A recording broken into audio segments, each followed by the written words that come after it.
Om Ajnanatimirandhasya Jnananjanashalakaya Chakshurunmilitam Yena Tasmai Shri Gurave Namaha. Nama Om Vishnupadaya Krishna Presthaya Bhutale Shri Mate Bhakti Vedanta Swamin Niti Namine. Namaste Saraswate Deve Gauravani Pracharine Nirvishesha Shunyavadi Paschatya Deshatarine.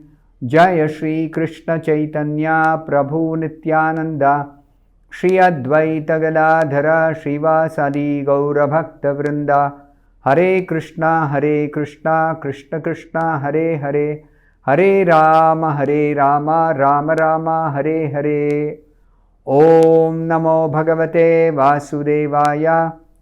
Narayanam Namaskritya Naram Chaiva Narottamam Devim Saraswatim Vyasam Tato Jayamudirayet. In this session, we'll be discussing from the 28th and the 29th verses of the 7th chapter of the first canto, Srimad Bhagavatam. The 7th canto is entitled The Son of Drona Punished. This chapter is the actual beginning of the narration of Bhagavatam by Srila Suta Goswami to the sages who have assembled in Naimisharanya to perform a 1000-year sacrifice. That's the beginning of the first chapter of this canto, the opening. So, the topics have been developed up to this point that the sages of Naimisharanya were very eager to hear about Krishna. Therefore, Suta Goswami decided that he is going to narrate the Bhagavatam, which he heard from Shukadev Goswami when Shukadev Goswami was speaking to Parikshit Maharaj. So that will come in the second canto. But in the first canto, when Suta Goswami says, because you are very interested in hearing about Krishna, let me narrate the Srimad Bhagavatam to you, which is exclusively describing Krishna. So therefore, Srila Bhaktivinoda Thakur calls this Bhagavatam as Krishna Samhita, the Vedic literature which exclusively describes Krishna. That is a special thing about Bhagavatam. And Bhagavad Gita is entirely Krishna's instructions to Arjuna. So, both of these are special literature, Bhagavad Gita and Bhagavatam. And Sri Chaitanya Mahaprabhu particularly recommends for those who want to develop their Krishna consciousness very quickly, then you should hear or read or study these two scriptures, Bhagavad Gita and Bhagavatam. So, in the Bhagavatam, the opening of the description of the topics of Krishna begin with the end of the battle of Kurukshetra. And what happened? This incident particularly, that the sleeping sons of Draupadi were beheaded by Ashwatthama, the son of Dronacharya. And it is totally against the principles of Dharma Yuddha. So, now when Arjuna came to know about it, he wants to punish this Ashwatthama. So, Arjuna has chased Ashwatthama. Ashwatthama's horses have become tired when he tried to escape. And he released the Brahmastra. He doesn't know how to retract it. And now,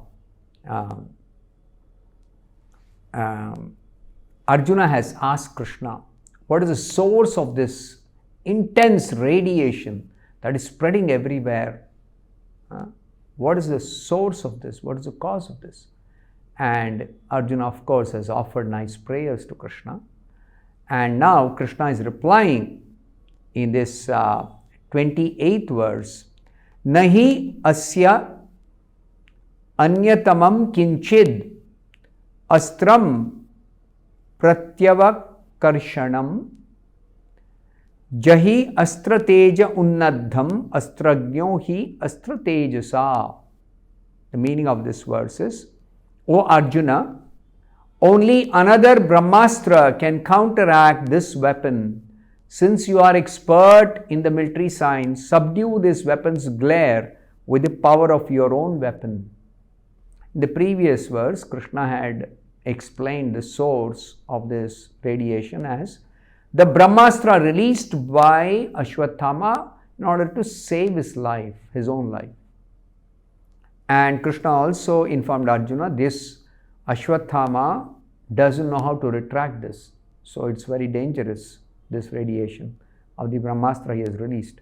So only another Brahmastra can counteract it, because he does not know how to retract it. So you should actually subdue that weapon, that Brahmastra released by Ashwatthama, by releasing another Brahmastra, because you know the science. So Srila Prabhupada explains this in the purport. For the atomic bombs, there is no counter weapon to neutralize the effects. We have heard of atomic bomb, and particularly at the end of the Second World War, America bombed Japan, and there was so much of destruction. Hiroshima and Nagasaki, so much, and the after effects were horrible.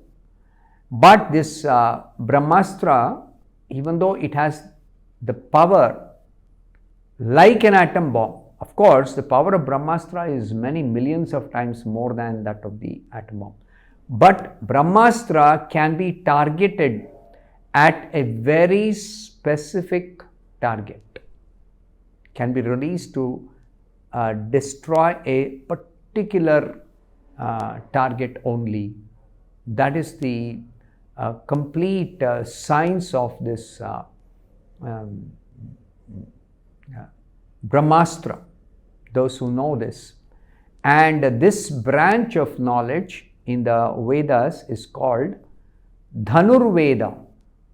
It is of course not one of the main Vedas, it's called upaveda, dhanurveda, and Ayurveda, the medical science, and Sthapatya Veda, the science of architecture, and Gandharva Veda, the science of singing and dancing, classical music, classical dance. So these are all Upavedas, and they are highly developed branch of different sciences. So Dhanurveda, Arjuna knew Dhanurveda. He had studied that under Dronacharya. A Kshatriya should know this Dhanurveda, should learn this, because for maintaining law and order, this violence is required, and it has to be very carefully utilized. Kshatriyas were very responsible. The Brahmanas, Kshatriyas and Vaishyas were very, very responsible, very intelligent in their own fields, and they were trained up.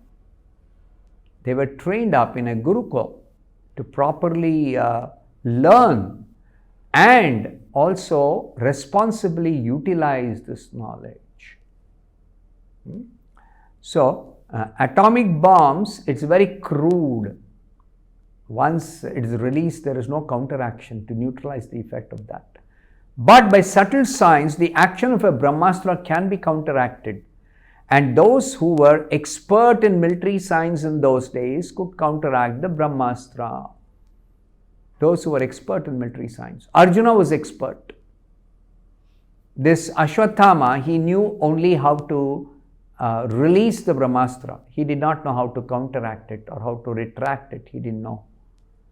Whereas Arjuna, he knew completely how to use the Brahmastra. So therefore, Krishna is instructing Arjuna, you should counteract this Brahmastra released by Ashwatthama by releasing another Brahmastra. Srila Prabhupada says, the son of Dronacharya did not know the art of counteracting the weapon, and therefore Arjuna was asked to counteract it by the power of his own weapon. Arjuna was asked to do it because Arjuna knew how to do it.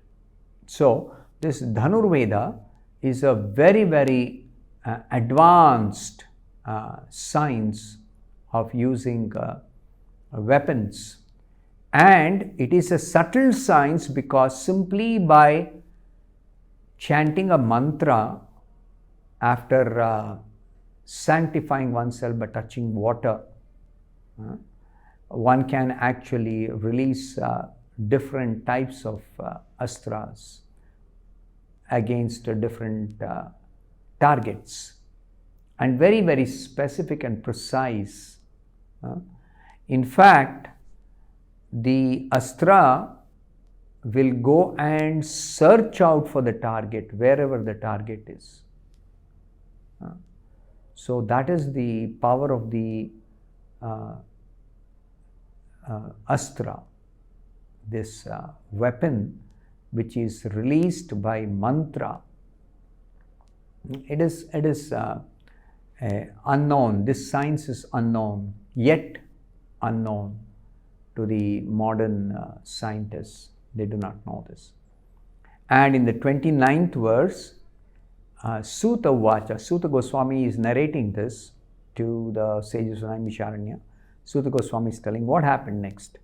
Shrutva Bhagavata Proktam Falguna Paraviraha. Falguna refers to Arjuna. Sprishtva apaha tam parikramya brahmam brahmastram sandadhe. The meaning of this 29th verse, Sri Suta Goswami said, hearing this from the personality of Godhead, Arjuna touched water for purification, and after circumambulating Lord Sri Krishna, he cast his Brahmastra weapon to counteract the other one. So Arjuna, following Krishna's direction, instruction, he did exactly what Krishna told him. Krishna told him, release another Brahmastra to counteract the one released by Ashwatthama. So Arjuna did that. Now, Srila Prabhupada also praises the wealth of knowledge in the Vedas and Puranas. Every branch of knowledge relevant for human society is there in the Vedas and Puranas.